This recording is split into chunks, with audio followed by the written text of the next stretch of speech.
ஆ, என்ன 18 பட்டி வந்தாச்சாப்பா? அப்புறம் பரமசம் வரல, ராமசாமி வரல, 5 பேர் விட்டு போச்சு, 4 பேர் விட்டு போச்சுங்கிற பேச்சே இருக்கப்படாது. ஏன்னா எனக்கு இது மாதிரி ஆயிரக்கணக்கான பஞ்சாயத்து இருக்கு. ஒரு மனுஷன் ஒரு தடவை வந்தாச்சுன்னா அப்படியே கப்புனு யூஸ் பண்ணி. அனைவருக்கும் வணக்கம். சிஎஸ்ஏடிஏ நம்முடைய உறுப்பினர்களுக்கு நேரடியான சம்பவங்களை, கோவை இம்மானுவேல் ஆலயத்தில் நடந்த சம்பவங்களை இப்போ உங்களுக்கு என்ன பண்ண போகிறோம் சொல்ல போகிறோம். இது பாருங்க, இதுதான் இம்மானுவேல் ஆலயத்துடைய சைடு பகுதி. முன்பையிலாம் உட்காந்துருக்குறாங்க, பிரச்சனைகளும் எல்லாம் போயிட்டு இருக்குது. இது வந்து அலுவலகமே எவ்வளோ கம்பீரமாக கட்டியிருக்காங்கன்னு பாருங்க. இது பாருங்க, பிரின்ஸ் கால்வினுக்கு திருச்சபை மக்கள் 2 கோடி ரூபாய் மதிப்புள்ள கட்டி கொடுக்கப்பட்ட ஆடம்பரம் பங்களா. இதுல வந்து இன்னொருவருடைய மனைவியை கூட்டிட்டு வந்து என்ன பண்றாரு, இவரு சொகுசு வாழ்க்கைய வாழ்ந்துட்டு இருக்கிறாரு. இது இன்னைக்கு வந்து பேசும் பொருளா இருக்குது. பாருங்க, திருச்சபை மக்களே, இம்மானுவேல் ஆலயம் எவ்வளவு பெரிய ஒரு ப்ராப்பர்ட்டி, மிஷினரிகளால நமக்கு கொடுக்கப்பட்ட ஒரு ப்ராப்பர்ட்டி, எவ்வளவு ஒரு பெரிய பிரம்மாண்டமான ஒரு ஆலயம்ங்கிறத பாருங்க. இந்த தேவாலயத்துல மக்களுக்கு நன்மை செய்யறதுக்காக மிஷினரிகளால் கொடுக்கப்பட்ட உழைப்புகளும் அவங்களுடைய தாளந்துகளையும் பணத்துக்காக பதவிக்காக துஷ்பிரயோகம் பண்ற விஷயங்களை பாருங்க. இதுதான் வீடு. இந்த பங்களா தான் 2 கோடி ரூபாய் மதிப்புல கட்டியிருக்கிறாங்க. இது திருச்சபை மக்களுடைய காணிக்கை பணம். இந்த சொகுசு வாழ்க்கையில இருந்துட்டு தான் இன்னைக்கு ஆயர்கள் வந்து திருச்சபை மக்களுக்கு எதிரான காரியங்களையும், இப்போ பிரின்ஸ் கால்வின் வந்து திருச்சபையில வந்து அடக்குமுறைகளை கையாண்டாரு. இங்க நடக்கிற ஊழல்களையும், இங்க நடக்கிற விதிமீறல்களையும் கேட்டதுனால என்ன பண்றாங்க, இதுக்கு எதிராக குரல் கொடுக்கறவங்க மேல அடக்குமுறையில கையாளுறாரு. இந்த அடக்குமுறையில கையாண்டதுனால இன்னைக்கு பாத்தீங்கன்னா ஆண்டவராய் இயேசு கிறிஸ்து மிகப்பெரிய அளவுல களையெடுப்பு செஞ்சுருக்காரு, சாட்டை எடுத்திருக்காருன்னு தான் நம்ம சொல்லணும். இந்த சாட்டை எடுப்பு பாத்தீங்கன்னா இன்னைக்கு வந்து பிரின்ஸ் கால்வின் ஆலயங்களில் மக்கள் மேல அடக்குமுறையில கையாண்டதுனால அது என்ன ஆகுது, அவருக்குள்ள இருந்த கோபம் தாபங்கள் எல்லாம் வெளிப்பட்டு இன்னைக்கு வந்து பொதுமக்கள் மத்தியில திரும்பி இருக்குது. பொதுமக்கள் மத்தியில திரும்பி மத ரீதியாகவும் ஜாதி ரீதியாகவும் அந்த கொந்தளிப்பு, மனசுக்குள்ள அடக்கி வச்சிருந்த அந்த கொந்தளிப்பு வெளிப்பட்டதுனாலதான் நம்ம இந்து சகோதரர்களோட கிறிஸ்தவர்களுக்கு நெருங்கிய ஒரு தொடர்பு உண்டு. எல்லாம் என்ன பண்ணுறாங்க, மாம மச்சாங்க மாதிரி பழகுவாங்க. அந்த பழக்கத்துக்கு என்ன பண்ணுறாங்க, கேவலப்படுத்தி அசிங்கப்படுத்தி இந்து மக்களுக்கு முன்னாடி ஒரு பிரிவினையை உண்டு பண்ணுவதற்காக என்ன பண்ணாங்க, தவறான ஒரு காரியத்தை செஞ்சாரு. நமக்கு இந்து மக்கள் இருக்கிற ஐக்கியத்தை கெடுக்கணுங்கிறதுக்காக சமூக வலைதளங்கள்ல சமீபத்தில் பரவலாக ஒரு வீடியோ வைரல் ஆச்சு. இந்த வீடியோ பார்த்தீங்கன்னா இந்துக்கள் வந்து மலம் திங்கிறாங்க, மூத்திரம் குடிக்கிறாங்க அப்படின்னு சொல்லி சட்டத்துக்கு புறம்பான ஒரு சம்பவத்தை அவர் பேசினாரு. அதனாலதான் இன்னைக்கு பாத்தீங்கன்னா திருச்சபை மக்கள், கிறிஸ்தவர்களே இவருக்கு எதிராக என்ன பண்ணாங்க, கிளம்பிட்டாங்க. ஏன்னா இது வந்து நாங்க ஏத்துக்கவே முடியாது, நீ எங்களுக்கு மத பிரச்சாரம் பண்ணல, எங்களுக்கு வேதத்துல இருக்கிற வசனங்கள் படி எங்களுக்கு நல்ல வழியில போதிக்க வேண்டிய ஒரு ஆவிக்குரிய தகப்பனா இருந்து மற்ற மக்கள் புறமதத்தினுடைய மேல கட்டவிழ்த்து தவறான தகவல்ல சொன்னதுனால என்ன பண்றோம், எங்களுக்கு வந்து அதை ஏத்துக்க முடியாதுன்னு சொல்லி திருச்சபை மக்கள்லாம் இவரை பணியிடை நீக்கம் செய்யணும்னு போர்க்கொடி வைத்திருக்கிறாங்க. ஒவ்வொரு நாளும் ஒவ்வொரு பிரச்சனைகள் அங்கே நடந்துட்டு இருக்குது. தயவு செய்து எல்லாரும் நீங்க புரிஞ்சுக்கோங்க, பிரின்ஸ் கால்வின் உடனடியாக பணியிடை நீக்கம் செய்ய வேண்டும் என்று பொதுமக்கள், சபை மக்கள் எல்லாம் சேர்ந்து நம்ம கோரிக்கை வைக்கிறாங்க. இன்னும் அடுத்த வீடியோல இன்னும் நிறைய தகவல்களோட உங்களோட சந்திக்கிறேன்.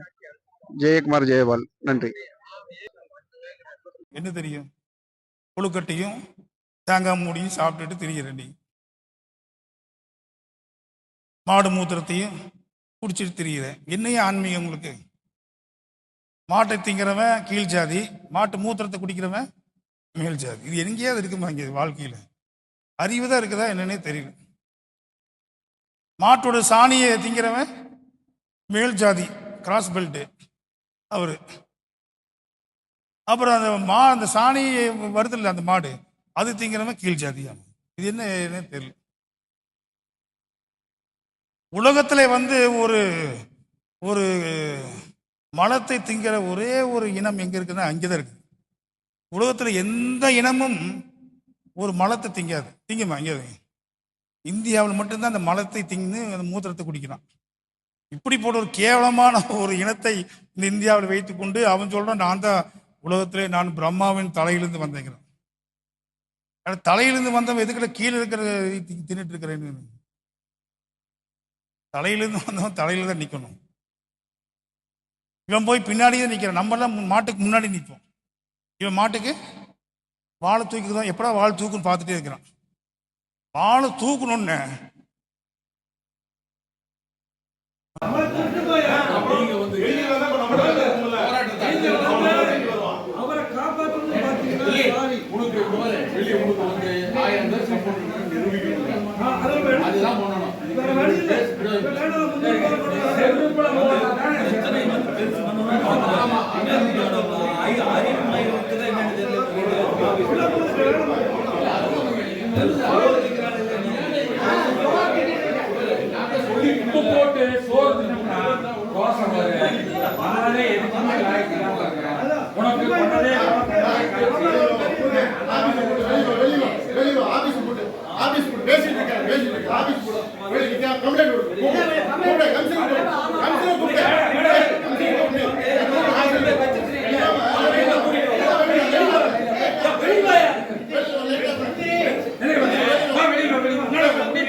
தான் கேட்டேன் இல்லையா? 30 பேர் இமான் டெஸ்ட் தான் கேட்டேன்.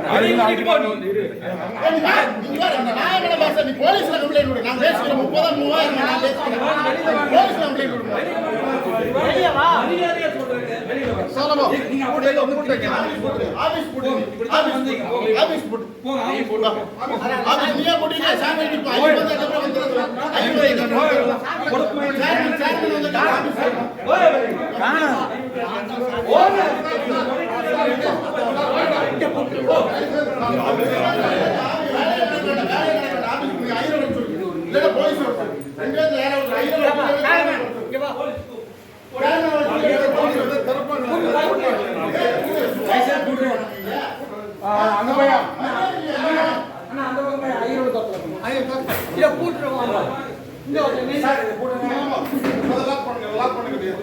எங்க லாக்கே வரலையே சார் லாக் பண்ணு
ஏன் கூட்ட மாட்டேங்கிறீங்க?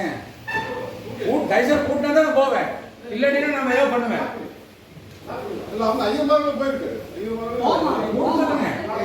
நீ கூட்டிட்டு வா, அதே போட்டுக்கலாம். அந்த சைடு போட்டு தம்பி கூட்டல வா. அந்த ஆபீஸ்ல போட்டு ஐயோ ஆபீஸ் கிளம்புற ஆபீஸா கிடையாது. நோட்டே நோட்டே இல்ல அங்க போய் வீட்டுக்கு போய் ரெஸ்ட் இல்லைன்னா அங்கே சர்ச் போகணும். போங்க